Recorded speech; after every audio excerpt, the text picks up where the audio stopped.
I shall live to declare his works. I'll live to speak well of his name. I'll live, gonna give him praise. I shall not die, but I'll live. I will lift up my hands. I'll live.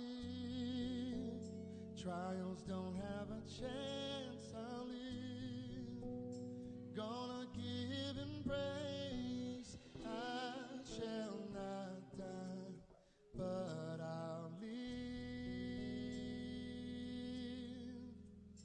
I'll live. I'll live.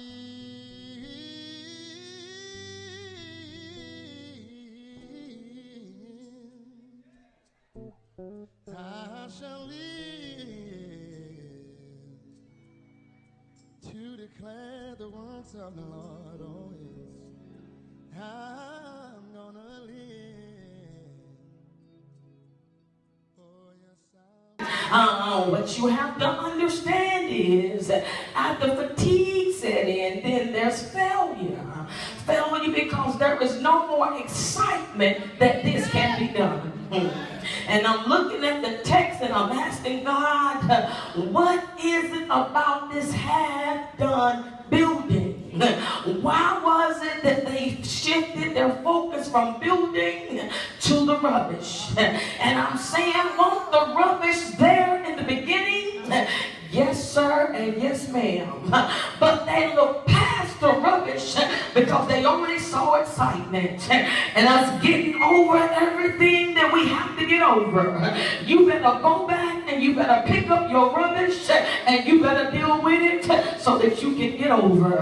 Because if we're going to build God in this year, those things that he's promised us that we can build, you got to deal with your rubbish. And you have to understand that rubbish is things that are no longer useful or wanted and that have been thrown out, something that is worthless, unimportant, or of poor quality.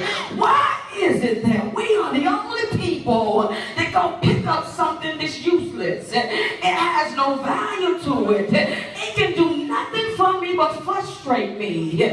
But for some reason, we are drawn to the things that frustrate us. Not in 2014. It's a year of building. It's a year of the double. And if you're going to embrace it, you got to get over the rubbish. Is my frustration, it's my fatigue, and it's my failure.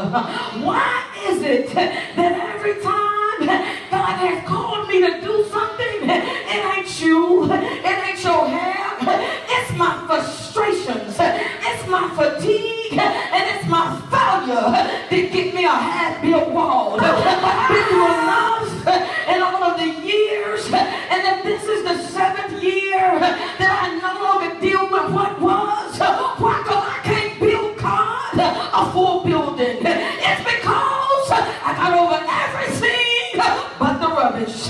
Well, Paul said, all things that I have gained, I counted loss. It's nothing but dung. It don't mean nothing. It don't have no power. It don't have no pull. It don't have nothing.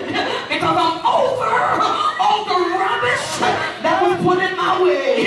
And you have to understand, if you're going to do what he called you to do, you got to refortify yourself. And this month of consecration, it's a month of prayer. It's the month of consecration. Well, how do I regain my strength in the month of consecration and in the month of prayer? How do I fortify myself in the month of consecration and in the month of prayer? When he calls for worship, it doesn't matter where I am, just give him his worship. When he calls for me to lay before him, it doesn't matter where I am, just lay before him, because I have to prevent frustration. Before I can build anything, I got to deal with frustration. Before I can lay one brick, I got to deal with fatigue. That's right. Before the chief financial officer give us the cost of what's going to be built, we got to deal with the failures in our life.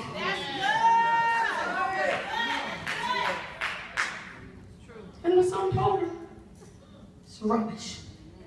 And you have anytime you see a construction site, the more they build, the more rubbish comes. That's right.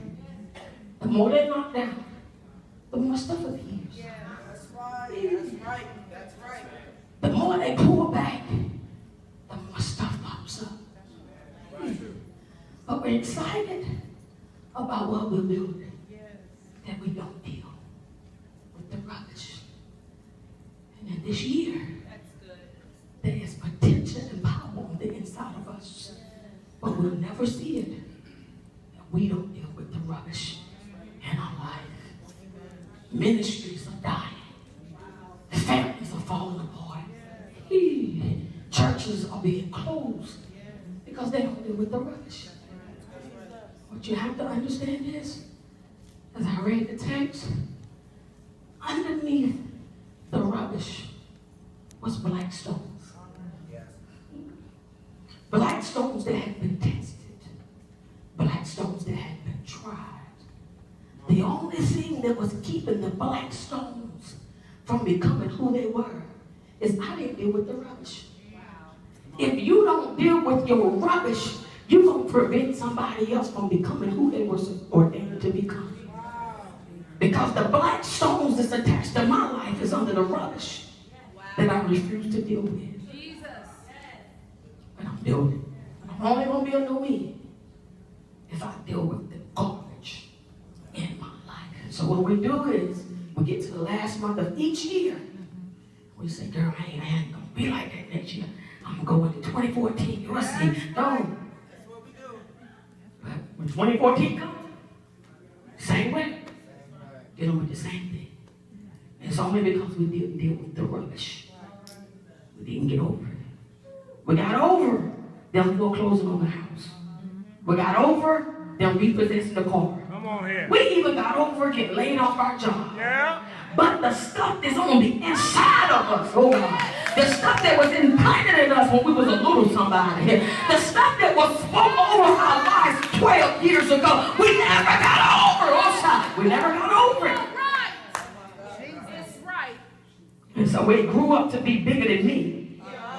And now it's ruling me, and I'm not ruling it. It has control of me. I don't have control of it. And I can come in here and I can preach a powerful sermon, but I go home and I sit amongst rubbish. Jesus. He says, we got to get over it. He said, we got to get over it. We got a mind to work, but we don't have the strength to finish. This is the year that we really finish strong. This really is the year that your ministry take off. This really is the year that the prophet in you, Griffin, stands up. This really is the year that the burdens come forth. It really is the year. But in your getting